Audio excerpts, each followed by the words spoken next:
Rebonjour, donc nous voici à nouveau réunis pour la correction de l'exercice 2, page 4. Donc 5 points, au bac, c'est toujours 5 points de prix, c'est un quart de la note. Donc c'est important de bien travailler ces exercices sur les suites. On en a fait déjà un petit paquet, vous en avez encore d'autres à faire. Voilà, donc ça devrait bien se passer. Donc, on y va. Bac Pro 2018, on considère la quantité des émissions de dioxyde de carbone exprimée en gigatonnes de carbone, GTC, par combustion d'énergie fossile. Donc, elle augmente de 2,8% par an depuis 1850. Donc, il faut à nouveau, comme je vous l'ai dit, faire un petit dessin qui va nous aider à bien comprendre les énoncés, à bien poser les choses. Donc, on vous dit en GTC 1, en 1850, donc j'écris en 1850 là, la quantité d'émissions de dioxyde de carbone était de 0,125 gigatonnes de carbone. Pour tout entier naturel n, on donne un, la quantité des émissions de l'année 1850 plus n. Donc en 1850, n égale 0. Donc ça serait U0 ici. Et on vous dit que chaque année, ça augmente de 2,8%, plus 2,8% chaque année, donc U1.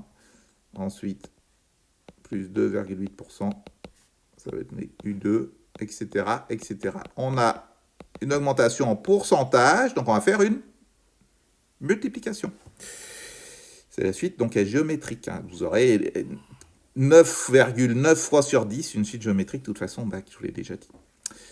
Donc, c'est chaque année, on nous dit, par an, oui. Donc là, on sera en 1851. Ici, on sera en 1852, c'est important. Ça pourrait être tous les 10 ans, tous les 25 ans, d'accord.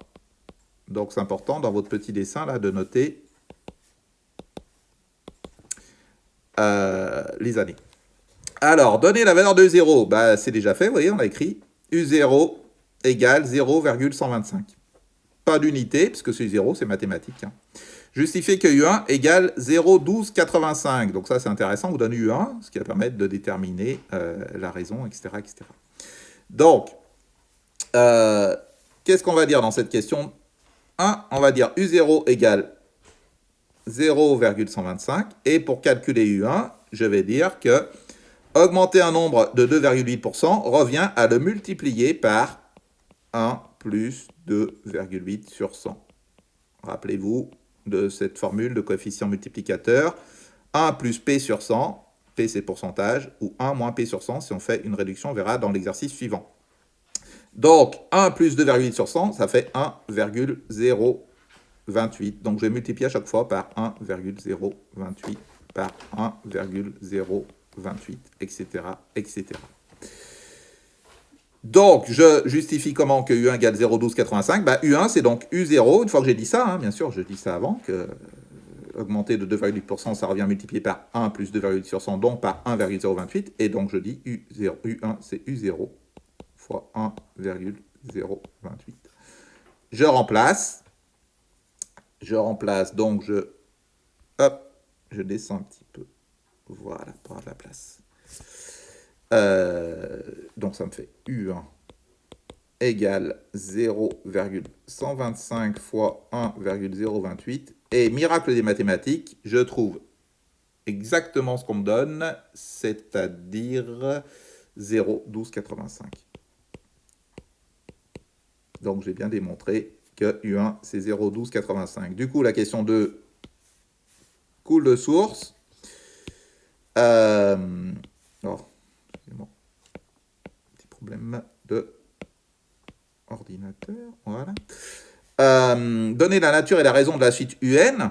Donc, on ne vous demande pas forcément de justifier. Vous pouvez justifier si vous le souhaitez. Donc, pour passer d'un terme au suivant, pour calculer un terme, qu'est-ce qu'on fait? On multiplie le terme précédent par 1,028, ce qu'on a vu dans la question d'avant. Donc, la suite UN est géométrique de raison Q égale 1,028. Faites attention de ne pas oublier la deuxième partie de la question. La nature et la raison. La nature, c'est géométrique. La raison, c'est Q égale 1,028. Question 3. En supposant que la quantité des émissions se poursuive, estimez la quantité des émissions en 2050. Donc faites attention, on commence en 1850 On a eu 0. Et là, on cherche en 2050. Donc, la question qui vient, c'est, eh bien, ça sera le terme de rang combien en 2050. Donc, 2050, c'est 200 ans après 1850. Du coup, ça sera le terme de rang 200. Ce sera U200. Et donc, vu que la suite géométrique, on va appliquer la formule UN égale U0 fois Q puissance N. Du coup, U200, on remplace, ça fait U0, 0,125, fois la raison 1,028 puissance 200. Je vous rappelle, touche chapeau de la calculatrice pour faire les puissances. Hein. Et ça fait 31,3. 31,3. Je fais bien sûr, j'arrondis au dixième et je fais une petite phrase. En 2050, on peut estimer la quantité des émissions de dioxyde de carbone par combustion des énergies fossiles à 31,3 gigatonnes de carbone. Enfin, question 4, un petit peu plus compliqué. Des articles scientifiques affirment que la quantité des émissions double tous les 25 ans. Justifiez cette affirmation. Donc, on a une valeur en 2050, on va l'utiliser. En fait, on est passé de 1850 en 2050, et on va voir si on suit bien la logique de je fais x2, je double tous les 25 ans. Donc, il faut savoir qu'entre 1850 et 2050, eh bien, on va doubler 8 fois. Vous pouvez faire un petit tableau, hein, 1850. Après, vous rajoutez 25 ans, 1875. Après, 1900, 1925, 1950. Vous mieux faire un tableau pour ne pas prendre de risques. Le jour de l'examen, on est un peu stressé. 2000, 2025 et 2050. Vous voyez, on a la valeur 2050, on a trouvé c'est 31,3. On a la valeur 1850, on nous l'a donné, c'est 0,125. On va voir si on fait bien x2 à chaque fois. Et si vous comptez le nombre de x2, là, il y en a 8. 1, 2, 3, 4, 5, 6, 7, 8.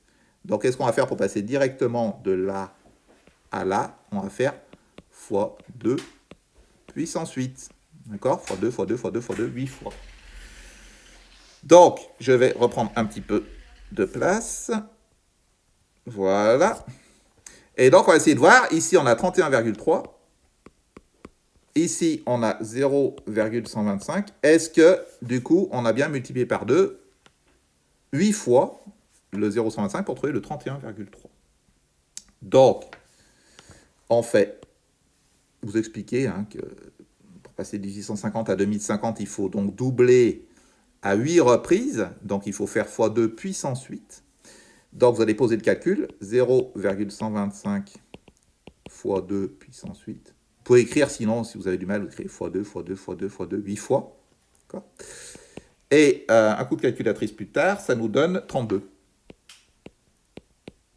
Donc, qu'est-ce qu'on observe? Que si on multiplie par 2 tous les 25 ans, on devrait trouver 200 ans plus tard 32 gigatonnes de carbone. Or, qu'est-ce qu'on trouve avec notre suite, nous? Avec notre pourcentage, plus 2,8% par an. On trouve 31,3. Donc, il faut comparer les deux. Donc, 32 et 31,3, c'est quand même assez proche. Donc, vu qu'il faut justifier l'affirmation, j'aurais tendance à dire que l'affirmation est vraie, puisqu'il faut la justifier. Puisque 32, c'est à peu près 31,3 gigatonnes de carbone. Donc, avec la modélisation par la suite ou le raisonnement x2 tous les 25 ans, on trouve à peu près le même résultat. Voilà pour cet exercice. Je vous invite, quand vous êtes prêts, à aller voir la dernière vidéo pour cette page 4, le dernier exercice. À bientôt.